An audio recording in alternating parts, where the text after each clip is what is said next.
Cartomante Cap. 5. He found himself on the sidewalk at the foot of the door. He told the coachman to wait and quickly slipped down the hallway and climbed the stairs.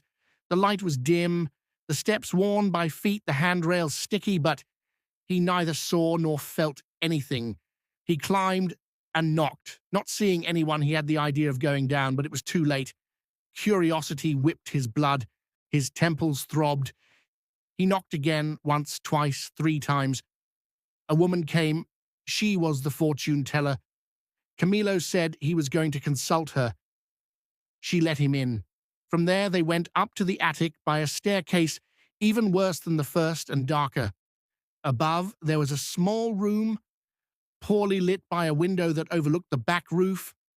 Old junk, gloomy walls, and an air of poverty which once increased rather than destroyed the prestige. The fortune teller made him sit at the table and sat down on the opposite side with her back to the window so that the little light from outside hit Camilo Ardu's face directly. He opened a drawer and took out a deck of long and shabby cards. While shuffling them quickly, she looked at him, not directly but from under her eyes.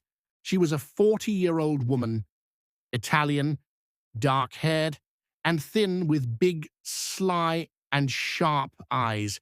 She turned 3 cards over on the table and said to him,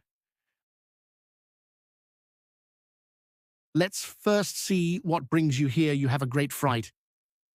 Camilo, amazed, made an affirmative gesture. "And you want to know," she continued, "if something will happen to you or not?"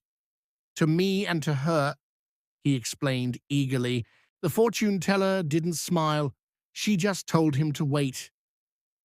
Quickly she picked up the cards again and shuffled them with her long, slender fingers with unkempt nails, shuffled them well, split the decks once, twice, 3 times, and then began to spread them out.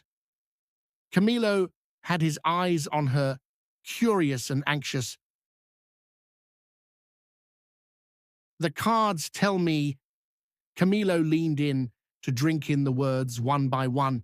Then she declared to him not to be afraid of anything. Nothing would happen to either of them. He, the third, knew nothing.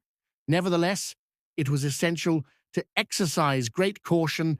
They were boiling with jealousies and resentments. She spoke to him about the love that bound them, about Rita's beauty. Camilo was dazzled. The fortune teller finished, gathered the cards, and closed them in the drawer. "You have restored peace to my spirit," he said, extending his hand over the table and shaking the fortune teller's hand. She stood up, laughing. "Go on," she said. "Go on, lovesick boy." And standing with her index finger, she touched his forehead. Camilo trembled as if it were the hand of the Sibyl herself, and he stood up as well. The fortune teller went to the dresser on which there was a plate with raisins. She took a bunch of them and began dropping them and eating them, showing 2 rows of teeth that contradicted the nails. In that same common action, the woman had a particular air. Camilo, anxious to leave, didn't know how to pay. He didn't know the price. "Raisins cost money," he said finally, taking out his wallet. "How many do you want? Shall I send to fetch?" "Ask your heart," she replied. Camilo took a 10,000 rise note and gave it to her. The fortune teller's eyes blazed. The usual price was 2,000 rays. "I can see that you like her a lot." "And that's good. She likes you a lot, sir. Go, go, calm down. Look at the stairs. It's dark. Put on the hat." The fortune teller had already tucked the bill into her pocket and was going down with him, speaking with a slight accent.